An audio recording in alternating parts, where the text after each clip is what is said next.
हम इस वक्त मौजूद हैं जिला मुख्यालय पर और यहाँ पर कलेक्ट्रेट गेट पर कुछ महिलाएं आई हैं जो धरना प्रदर्शन कर रही। ये आंगनबाड़ी कार्यकर्ता हैं, काफ़ी संख्या में ये महिलाएं कलेक्ट्रेट पर आई हैं और अपनी मांगों को लेकर धरना प्रदर्शन कर रही हैं। इन्हीं से पूछने की कोशिश करेंगे कि आखिर में ये महिलाएं यहाँ क्यों आई हैं, क्या मांगे हैं।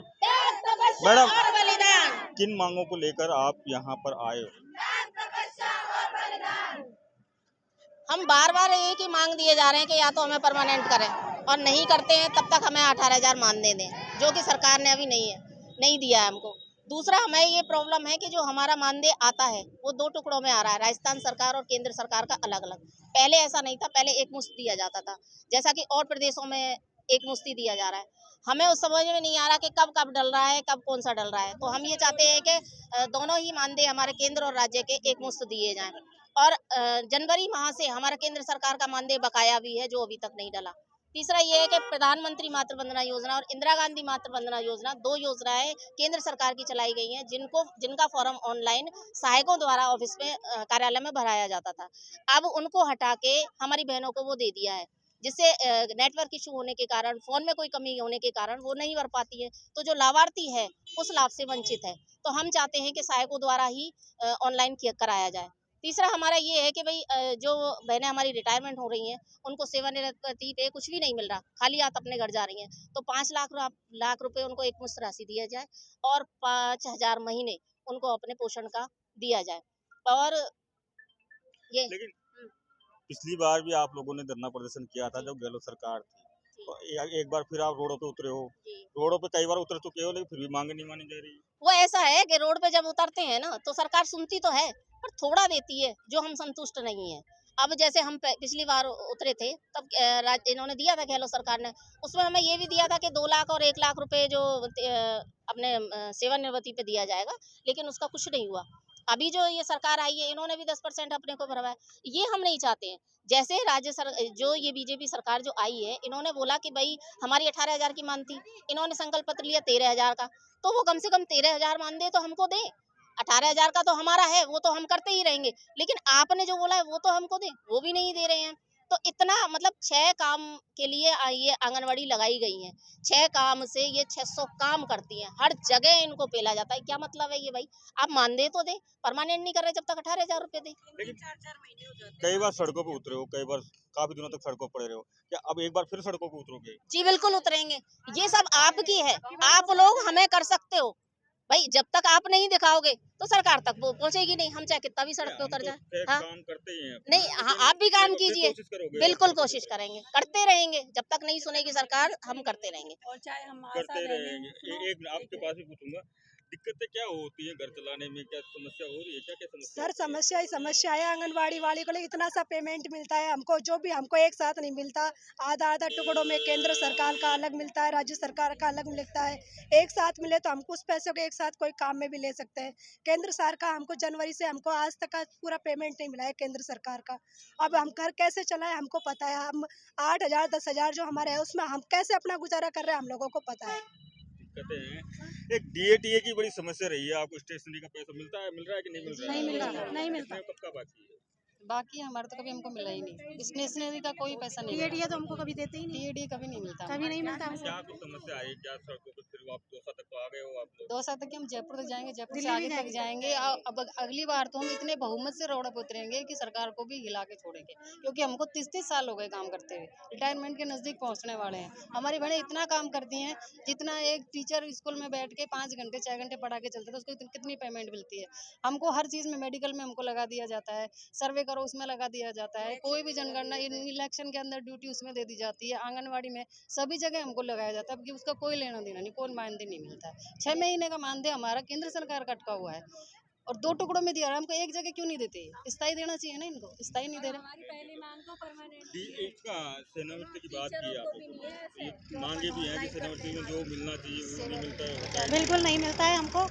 और हमारे कम से कम केंद्र सरकार से 6 महीने हो चुके हैं, हमारा जनवरी तक का क्लियर है, उसके बाद में हमको कोई भी राशि नहीं।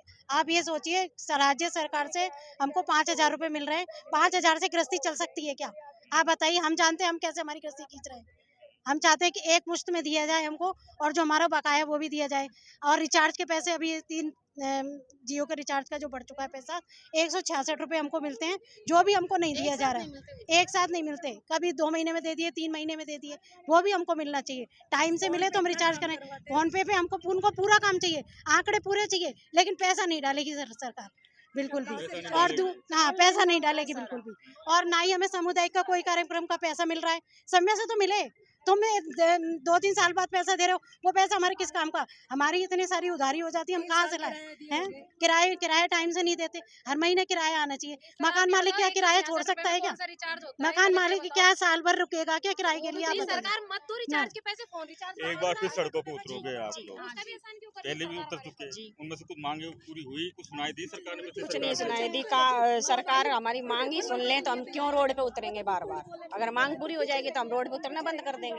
हमें तो चाहिए कि हमारी मांगे पूरी हों, और जो एनटीटी टीचर लगाना चाहते हैं उनकी जगह हमारी कार्यकर्ता बहनों को मौका मिले ना। वो इतने साल से ये काम कर रही हैं, वो सीख भी गई हैं सब करना, उनको दो मौका, उनको लगवाओ। मैं कभी कोई स्टोरी करता हूँ जी एक तो दूरी की बड़ी दिक्कत होती है, दूरी की समस्या है जी। महिलाएं इतनी दूर से आती हैं, वो परेशान होती हैं, उनको बहुत दिक्कत आती है, हमें भी दिक्कत होती है साथ साथ। तो ये बहुत ज़्यादा बड़ी समस्या है, इनको गौर करना चाहिए। सरकार जो हमारी आई है अभी, बीजेपी सरकार आई है, इनको भी ध्यान देना चाहिए कि महिलाओं की। एक बार फिर तैयार है? हाँ, एक बार। अभी तो लियांगड़ाई है, आगे और लड़ाई है। वो लड़ाई है। आप भी कुछ क्या कह रहे थे? सर मैं ये कहना चाहती हूँ कि सरकार, हम ये नहीं कह रहे काम नहीं करेंगे, काम करेंगे, लेकिन आप ये कह रहे हो ना कि आप काम करते हो उसका पैसा सरकार आपको कैसे घर चलाना है। आप ये बताइए कि क्या कोई टीचर से भी आप ऐसे पूछोगे क्या कि आपको जितनी तनख्वाह मिलती है उसमें आप घर चला सकते हो कि नहीं चला सकते? तो हमसे क्यों पूछ रहे हो आप कि हम घर चला सकते हैं नहीं चला सकते? हम जितना काम करते हैं क्या हमको उसके अकॉर्डिंग पैसा मिल रहा है कि नहीं मिल रहा? आप तो ये देखो, सरकार आधा पैसा डालती है, हमें तो यही पता नहीं चलता। अगर 1 महीने का सरकार बीच में से गायब भी कर देना तो कार्यकर्ताओं को बेचारी को ये नहीं पता चलता कि वो AAA ग्रुप में फरवरी का तो शो ही नहीं करता है। क्यों नहीं करता है फिर? वो हर साल वो फरवरी का ही शो क्यों नहीं होता है? एक चीज बताओ, हाँ, सरकारें आई, सरकारें गई, हाँ फिर भी सड़कों पर एक बार फिर सड़कों पर जाने की सोच रहे हो? भाई देखो, जब तक हमारी मांग पूरी नहीं होगी ना तो हम सड़कों पे उतरेंगे और उतरते रहेंगे, क्योंकि हमारी हक की लड़ाई है भाई। या तो हम है ना, अगर सरकार ऐसे सुन लेती है, नहीं हमारे संग फिर ये करेगा कि हम काम का त्याग करें, क्योंकि हम जानते हैं कि हम जितना काम कर रहे हैं उससे सरकार के काम रुक सकते हैं, हम जितने आंकड़े दे रहे हैं। क्या मांग लेके आए हो? कुछ सर मांगे तो हमारी इतनी है, आज तक तो गवर्नमेंट ने सुनी नहीं, इसीलिए हम सड़कों पे उतरे हैं। क्योंकि हम सब गृहिणी हैं, हम सड़कों पे नहीं उतरना चाहते, क्योंकि हमारा भी घर है। हम घर को छोड़ के सड़कों पे आए तो इसका मतलब यह है हम बहुत परेशान हैं, और हमको इतना नाजायज परेशान किया जा रहा है। फोन पर इतना काम दे दिया, ये काम करो वो काम करो, रिचार्ज के पैसे नहीं है, रोज ओपन होना चाहिए। अरे ओपन कैसे करें हम? पहले तो हमारा केंद्र सरकार और राज्य सरकार एक साथ देती थी पेमेंट, लेकिन अब से तो हम काफी साल हो गए ना, काफी सालों से तो गवर्नमेंट अलग अलग पेमेंट दे रही है, जिससे हमें पता ही नहीं चल रहा कि केंद्र सरकार का कब आ रहा है, राज्य सरकार का। और केंद्र सरकार ने तो जनवरी से हमें पेमेंट ही नहीं दिया, और जब भी ये पेमेंट बढ़ाते हैं तो इतना बढ़ाते हैं ऊँट के मुंह में जीरा। क्यों? हम काम नहीं करते क्या? 10% कोई हमको भीख दे रहा है? अरे हम काम करते हैं, उसका पैसा ले रहे हैं, हक का पैसा ले रहे हैं, किसी का हक नहीं छीन रहे। इसलिए कम से कम गवर्नमेंट इतनी तो जागे। काम देखे आंगनवाड़ी का कितना, एक क्लर्क के पास काम नहीं है जितना काम हमारे पास है। क्यों नहीं? रिपोर्ट दे दो। सरकारी स्कूलों में जो प्राइमरी टीचर लगाई जाती है, हमारी आंगनवाड़ी बहनों को क्यों नहीं लगाया जाता है? वो BEd है, MEd है, सब है, प्रमोशन दिया जाता है, हर चीज में धांधली की जाती है। क्यों करी जाती है धांधली? आंगनवाड़ी अभी सुपरवाइजर की भर्ती हुई, उसमें भी धांधली की गई, उसमें भी या तो सरकार शिकायत नहीं की आप लोगों ने कि इतनी धांधली हो रही है? सर खूब शिकायत करते हैं, आज तक हमारी शिकायत ऊपर तक पहुंचती नहीं है, शायद उनके पास रैंक भी नहीं है। अगर जब हम उतरेंगे ना तो सरकार बदल देंगे, इतनी ज्यादा शक्ति रखते हैं। लेकिन वही तो बात है, सरकार सुन खा रही है हमारी, हमको तो अपनी अब दिखानी ही पड़ेगी शक्ति, सड़कों पे उतरना ही पड़ेगा ढंग से, वो भी अच्छी तरीके से। धन्यवाद बातचीत करने के लिए। तो ये आंगनबाड़ी महिलाएं हैं, कार्यकर्ता हैं, जो आज दौसा मुख्यालय पहुंची है और अपनी समस्या को लेकर उतरी है। उनमें गुस्सा भी है कि सरकार हमें सुन नहीं रही है और हमें मजबूर करना पड़ रहा है सड़कों पर उतरने के लिए। संदीप मीणा, दौसा, राजस्थान तक।